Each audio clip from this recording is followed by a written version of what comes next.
It was another tough day on Wall Street as we did see most of the major indices finish well into the red. Today was highlighted by Apple's big event, as it has become over the years. This is the day that they announced their new iPhones and product offerings. And for a while, Apple was a little bit higher, but did close well off of its highs and actually finished well into the red by the end of the session as the news started leaking out that there was no major additional products being sold, but maybe just minor enhancements to the current products. So that pressured a lot of the market cap weighted indices, as Apple is, of course, the world's largest publicly traded company and does have a big impact on many of those indices. So we'll take a look at all of that, see what it means for our posture. Then we'll get into our trade application example, where I wanted to focus on a very well-known FANG stock that had broken out recently, but has pulled back in the last week or so and is setting up with a bullish intermediate confirmation signal. So with that, let's go ahead and get started. Welcome to the Market Outlook video presented by MarketScholars.com. I'm your host, Brandon Van Zee. It's September 14th, 2021. First of all, if you're new, welcome aboard. Remember to go over to YouTube and click subscribe on our channel. While you're over there, be sure to also sign up for our email distribution list, which you'll find in our description area. We're also heavy users of Twitter. If you're not following me already, be sure to do so at Brandon Van Zee. And then also we like to see all of you that click like and retweet on these Market Outlook related tweets. And then last but not least, we do have a presence over on Facebook as well. Feel free to join our group at that web address you see in the logo in front of you. All right, let's go ahead and jump into today's trade activity. Let's get started here with kind of a broader view of what's been happening with some of the individual securities out there. I do have the Market Scholars 1000 list pulled up here in front of us, which will give us a sense not only of some of the bigger movers in the United States, but also globally. And one of them that does pop out to me right out of the bat, or right out of the gate there from a global perspective, is Alibaba. Once again, down pretty significantly. As you can see, it was down about 3% here today. Some of you might have seen me tweeting about that here in the last couple of days. In particular, Alipay, which Alibaba has a large stake in, is basically being carved up by the Chinese government and being forced upon other partners where the profit-sharing mechanism doesn't go nearly as directly back to Alibaba. So struggling a bit from that perspective. You can see that kind of bled over to some of the other traditional Chinese e-commerce plays like Pinduoduo, which was down over 2%. JD.com was also down over 2%. Speaking of China, it also had an impact today on some of the casino companies. You can see here Las Vegas Sands had a really dark red color to it. It was down nearly 10% today. This is one of its worst days in years, and not to be outdone by much, the Wynn Resorts here was down 10% today as well. So both Wynn and Las Vegas Sands down effectively 10% in one single session, and part of the reason behind that is indeed China. There's more breakouts and lockdowns, I guess you would say, over in China. And there's also some concern with all the decisions that have been made by the government over there that who knows when they turn their attention towards gambling once again. And of course, Las Vegas Sands and Wynn Resorts both have properties over in Macau. I've actually been to them myself, so I can state firsthand that they're wonderful buildings and operations, but when it comes to the Chinese government, it's a little bit of a wild card, and you just never know how safe your position is over there. So both of those companies feeling a little bit of pain here today from that perspective. You also see over here towards the right-hand side, Comcast was down 7% today. So, of course, a big cable company and internet provider there struggling. And then a few more of these Chinese names with NetEase and Baidu also catching my attention over there. NetEase in particular was down 4% today. That company has really been struggling as a result of China's crackdown on the gaming industry, where the government is suggesting that the kids can only play video games for a couple of hours per week. So anyway, interesting times to say the least there. In terms of any bullish movements, you can see the vast majority of our heat map here is in the color red today because it was a down day for the market. But there were a couple of bright spots here and there. The footwear industry seemed to be one of those bright spots. Crocs was up 8% and Deckers was up 4%. We've covered both of those companies in my top-down trend trading class. Of course, Crocs needs no explanation there, but Deckers perhaps is not as well known. They are the company behind Uggs and a few of those other footwear brands out there. So it seemed like footwear, for whatever reason, did have a fairly strong day here today to try to kind of offset a lot of that selling that we saw elsewhere. Let's go ahead and now jump into, oh, by the way, I did want to mention Microsoft as well. It wasn't a big up day for Microsoft, only up about 1% there, but some of you saw me tweeting earlier today about the dividend growth expectations that came out from some of the Wall Street analysts, that they're expecting Microsoft to raise their dividend by about 10% here within the next week. So this is the time of year when they usually make that decision. All right, let's get into kind of our four major charts now for the major U.S. equity indices over here on chart 4B. And as we look at this, you'll see quite the change of pace from what we've been used to. In other words, we have a clean sweep today, but it's not the clean sweep that we've seen much more often throughout the summer. In this case, we've got ourselves a bearish clean sweep. Notice the background colors are pink on all four of our charts. Now, as I mentioned to you guys the last time I was with you on Thursday, the NASDAQ is our leader, and I think today represents an excellent opportunity for us to kind of digest what I had mentioned on Thursday regarding that, because it's a little bit more obvious if you think about it in terms of its 30-day moving average at this juncture. Notice that all of these other charts are now trading below their moving averages.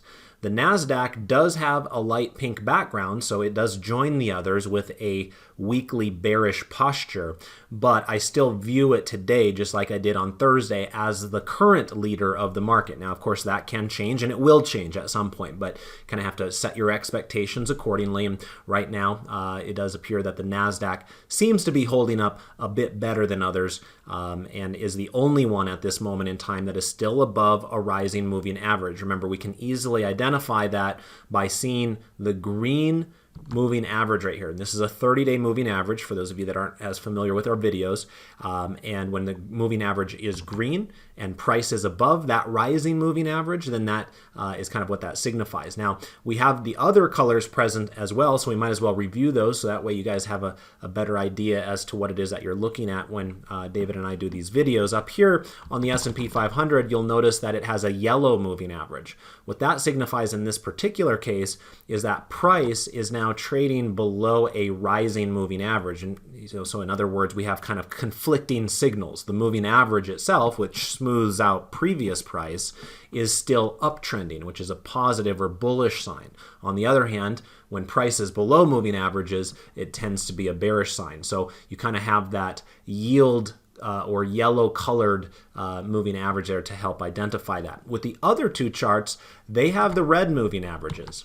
And like I mentioned on Thursday and leading up to Thursday as well, the Dow happens to be the laggard of this current market and continues to be. As you can see, the Dow has been trading below its falling 30-day moving average since this day back here on September 7th. With the Russell 2000, today was effectively its first day, although you could kind of see that it attempted it a couple of days ago, and then yesterday we closed back above the moving average, so it went back to green and now went back to red here today on the Russell 2000. So that one's kind of been a little bit more back and forth, whereas the Dow Jones Industrial Average has been much more consistently bearish here during this most recent move. In fact, you can see for the Dow, you've basically been down 6 out of the last 7 trading sessions. And in fact, let me just count it out here. 1, 2, 3, 4, 5. Yeah, 6 out of the last 7 on the Russell 2000 as well. It's just that in this move from the low, the Russell 2000 was more consistently going higher during this kind of 2-week period here, whereas the Dow was kind of going flat during that period. So it kind of distinguishes the two charts there.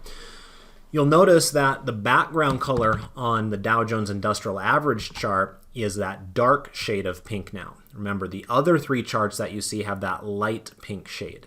So we distinguish that by looking at where is the green line, and the green line is what is effectively painting the chart. The green line is the intermediate line or the intermediate posture, and anytime you say or you hear David or I say something about the posture, unless we tell you otherwise, what we are referencing by default is the intermediate posture. Now, the near term has its own posture and the momentum has its own posture, but effectively what we're doing during this daily video here is displaying the information regarding the intermediate posture. So when the green line starts falling and crossing below the 50th percentile on that market forecast technical indicator, which you can find on the Thinkorswim platform, then that background color for our customized charts that we offer to our premium members changes from that light pink to that dark pink. So that actually happened a couple of sessions ago, but today is a good day to kind of identify that and remind yourselves of the various ways you can try to pick out who our current leader and who our current laggard is. In the case of identifying the current leader, the NASDAQ Composite was a dead giveaway here today, as it's the only one above its rising moving average. In terms of identifying a laggard, the Dow Jones Industrial Average was a dead giveaway because it's the only one that has this dark pink background color. It's not always that easy to identify them, but right now it just happens to be the case. So kind of interesting the way we've seen some of these differences develop here more recently, but the takeaway is there has been more pressure in the market. Now, this has not been a major market meltdown. If you were to look at chart, let's do the zigzag chart, which is 6H for those of you that are premium members, you'll see that the S&P 500 is actually only down a little over 2% from its high. It's felt a little bit worse than that, at least to me it has, and probably to many of you as well, but we're actually only off the high a little over 2%. And as you go back and look at kind of the last 9 months here, this is a very normal pullback. The last time we had a little bit of a pullback, it was 1.77%. The time before that, it was 2.88%. The time before that was nearly identical to what we're experiencing right now, 2.08%, and so on and so forth. So a reminder that we haven't had an actual 5% pullback in a very long period of time. And so at this moment in time, it feels a little bit sharper because it's been consistently lower for the last week and a half. But at the same time, from a percentage basis, things can absolutely get a lot worse. And so we want to keep our eye on that situation as well. But right now, kind of just taking it one day at a time. Back over there just to wrap things up, because I know not everybody has the ability to see the charts. They might be listening to me on their walking their dog, or perhaps their monitor is too small. So I always like to verbally identify or announce to you what the moves down or up were for that day. So let's go through that. With the S&P 500, we were down 0.57% today. With the Dow Jones Industrial Average, it was down 0.84% today, so worse than the S&P 500. You'll also notice that the Dow Jones also has a bearish engulfing candle here today, in addition to that red moving average and dark pink shaded background color. In fact, you got fairly close to actually getting an oversold cluster signal on the Dow. That's how bad things have gotten there on that index. With the NASDAQ Composite, it was down 0.45% today, so it was down, but again, I'll stress that it was once again the leader here today. On a relative basis. And then the Russell 2000 was actually the day's worst performer. It also had a bearish engulfing candle there on the bodies, and it was down 1.37% today. And remember, that doesn't break my heart because we already have a bearish trade going on the Russell 2000 from one of my previous videos as a trade application example. So I'm kind of hoping that it does not have a big rip-roaring rally back to the upside by the time that the October contracts expire. Speaking of which, remember, this week is an important week with September monthly expiration happening on Friday. We had a long chat about that in my Options for Long-Term Investors class yesterday afternoon, where once again we're rolling perfection. We've gone 18 months without a loss, and we are suffering no obvious damages during this particular cycle either. It looks like all of our sold puts are going to roll off our books at max gain this Friday. So looking forward to starting to populate our October and November inventory opportunities here as the weeks roll on. All right, let's go ahead and now take a peek here at our 3 green arrows setup, and that'll be chart 4D for those of you that are premium members following along at home. And so as we take a look at this chart here, you can see that we have 3 red arrows in 3 out of the 4 charts. The only exception to that is the NASDAQ Composite. As you can see, the NASDAQ Composite continues to have that green arrow on the moving average at this moment in time. That was set back here on August 20th.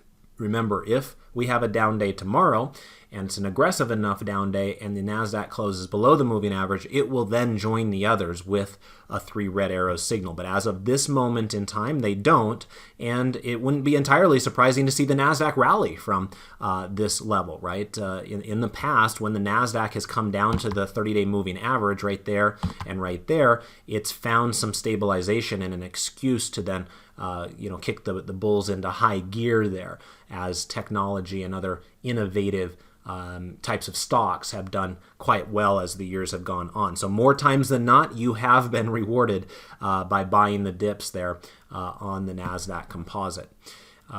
With the other charts, you can see the background colors are pink at this moment in time, telling us that we do have 3 red arrows.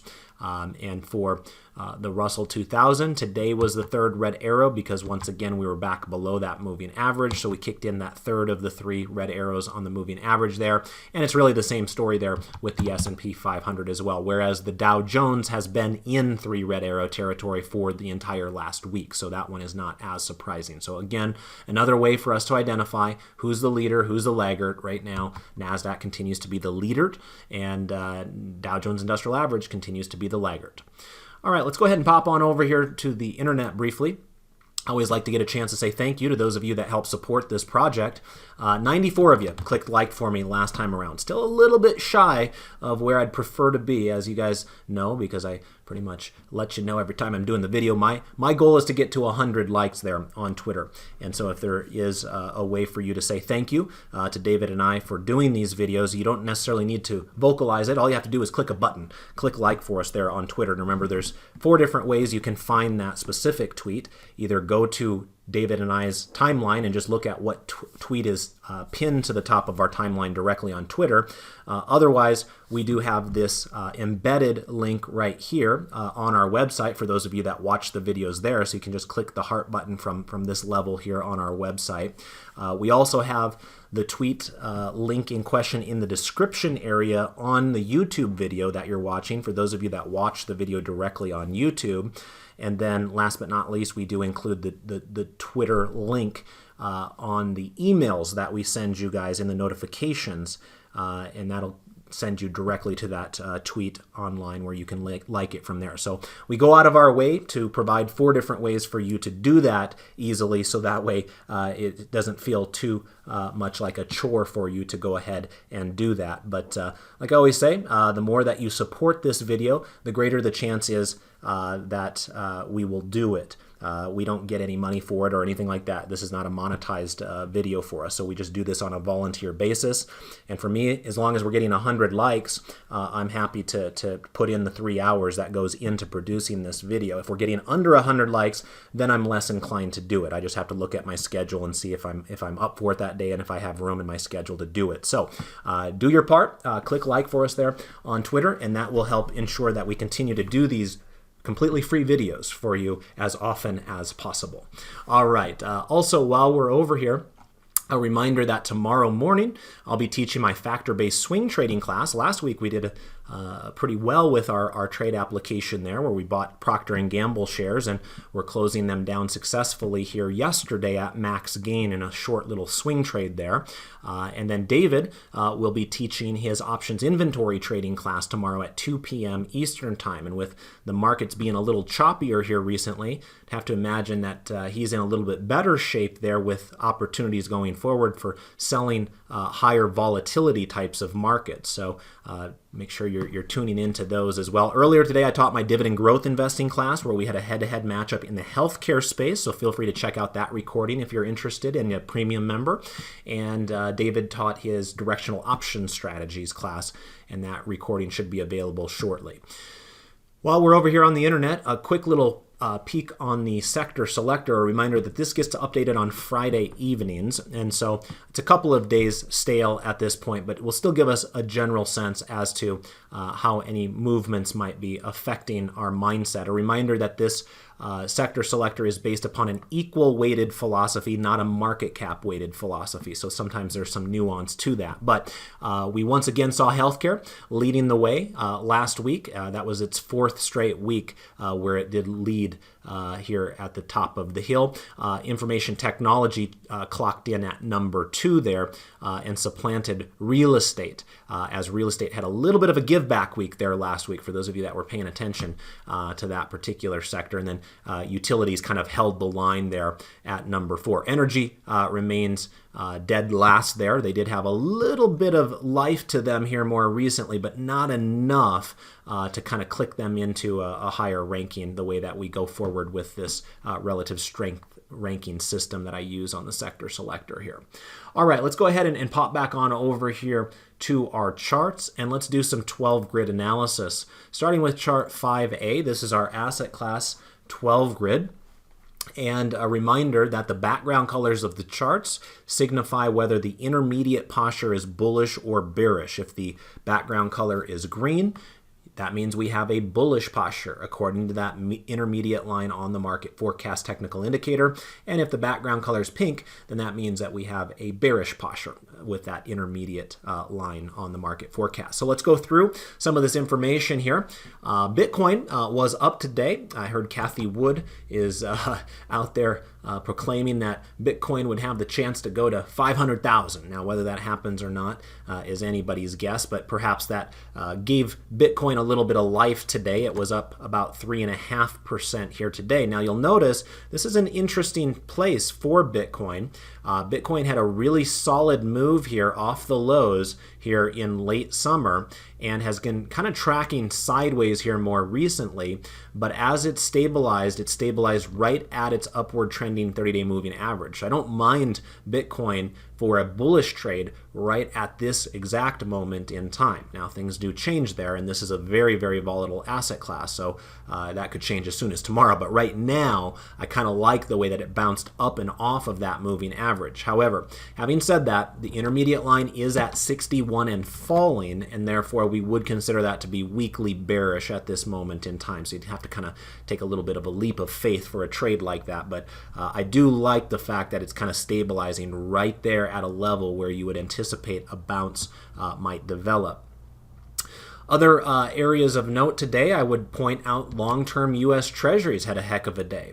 Notice that the long bond was up 1.2% here today, and you can see the size of that candle right there is one of the more aggressive candles on the chart there, and boy, it needed it. It looked for a while there like long-term treasuries were going to roll over, and that's kind of what my mind was telling me as well. And that's why we look at these charts every day, because what we see can oftentimes be wrong, right? This is a business where you'll never have perfection, and so as we look at it right now things are looking quite a bit better. We were bullish on the treasuries back here during this run, but as it kind of gave way to more sideways trading behavior and then started breaking down below the moving average, then it started to look a little bit dicey. But I think it's kind of correcting itself here all of a sudden with bond prices up and treasury yields down. You'll notice that the treasury yield fell today. The 10-year treasury yield did end today at 1.27% and is back below its moving average, just like the flip side of that is bond prices are back above their moving average. So strongly bullish posture there on TLT and a weekly bearish posture there on TNX. So what that means from kind of a sector perspective is that typically when interest rates fall, REITs and utilities do a little bit better than financials in that type of an environment. That doesn't always happen. As we saw one day last week, it was kind of the reverse for whatever reason that one day. But that's kind of one of the things that you're going to kind of go by if you're thinking in broad strokes there. In terms of other price action that you'll want to be aware of, Gold had a decent bounce here today. Now remember, we have a trade going on gold right now. It's a neutral trade. I've sold an iron condor on gold, and I'm happy with the progress of that trade thus far because it really hasn't gone anywhere. But today was a pretty nice bounce up and off of that moving average. Last week it was kind of riding that moving average lower, and then here the last couple of days you can see a little bit of life coming into gold there. So we have a little bit of a conflict there. Again, notice the yellow moving average is signifying the moving average is still going lower at a time when the price is above it. So a bit of a conflict there. That will eventually correct itself if we get some directional nature to the chart. But right now, it does still appear to be a sideways chart with a slightly positive bent to it here more recently. So we'll keep our eye on that story there as well. You'll notice that up across the top, we do have light pink charts across the board. So whether it's the U.S. large cap stocks, the foreign developed stocks, or the foreign emerging stocks, all of them are considered weakly bearish at this moment in time in terms of their posture. Of the three, I do think that EFA, or the developed foreign stocks, is the one that is exhibiting the most strength. It's the one that is still above its rising moving average and close to 3-month highs. Yes, it's true that EEM is also above its moving average, but it's still a long ways away from where it was trading 3 months ago. Also, I should point out that preferred stocks looking a little bit heavy here all of a sudden. Remember, sometimes there's a tie-in with preferred stocks with the financial sector. Many of the preferred stocks out there are another way for banks to raise capital. So a lot of banking preferred stocks out there, and sometimes that does have an impact. Let's go ahead and take a look here now at our next 12 grid, and this one is the U.S. sectors 12 grid. And as we're looking at this chart, kind of interesting to note that there's only 2 green charts on the board. One of them is discretionary, all the way off on the left-hand side here. One of them is energy, all the way off on the right-hand side here. And neither of the charts I'm overly enthusiastic about as somebody who would maybe want to be bullish. Perhaps there's some rebound activity here with energy, but obviously we still have a falling moving average. Notice the moving average color is red in this case because we closed just a hair below it, despite having the intermediate posture be strongly bullish because it's at 55 and rising. So I don't think there's enough evidence here to make aggressive bullish trades on energy quite yet. But is this a possible bottoming process that's trying to be carved out down here? Yeah, that's a possibility. We'll want to keep our eye on that and see if there's more constructive price behavior going forward.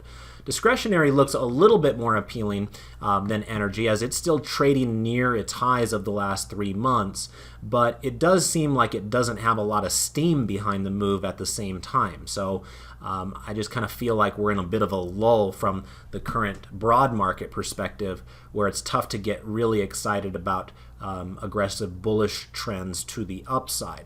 In terms of the charts that maybe look a little bit better, I would still put a pin in real estate. Notice that real estate had that really great looking breakout here a couple of weeks ago and then reversed basically all of that last week. But where we stand right now is sitting right on that moving average, and we have not broken that uptrend there. So I still do kind of like the chart there on real estate from a market cap weighted perspective here. And from a market cap weighted perspective, communications is looking reasonably strong here as well. Now that's where we see the biggest discrepancy, by the way, between equal weighted versus market cap weighted. From a market cap weighted perspective, where this activity is driven mostly by Alphabet and Facebook and other companies, perhaps like a Netflix or a Disney or those types of big market cap companies, communication still looks pretty strong. If you were to look at the equal weighted approach, and that chart these days is housed over here as 1H for those of you that are premium members. Actually, I take that back. 1G. I was looking at the wrong line. 1G. It's the equal weight sectors 12 grid. I'm going to pull that up now, and let's take a look at communications there, and you'll notice a completely different ballgame. Communications, from an equal weighted perspective, is actually one of the worst looking charts on the board. It's trading near its 3-month lows, well below its moving average in this case. Now, it doesn't look terrible, but you can see a pretty significant difference, whereas there's a decidedly strong uptrend in place with the market cap weighted version, where some of the mega cap players are really pulling their own weight. And then when you look at the average communication stock out there, including the small and the mid cap companies, there you don't have nearly as much enthusiasm. Here, from an equal weighted perspective, you can see technology still looks pretty strong, real estate still looks pretty strong, and healthcare still looks pretty strong. All right, let's get into our trade application example now.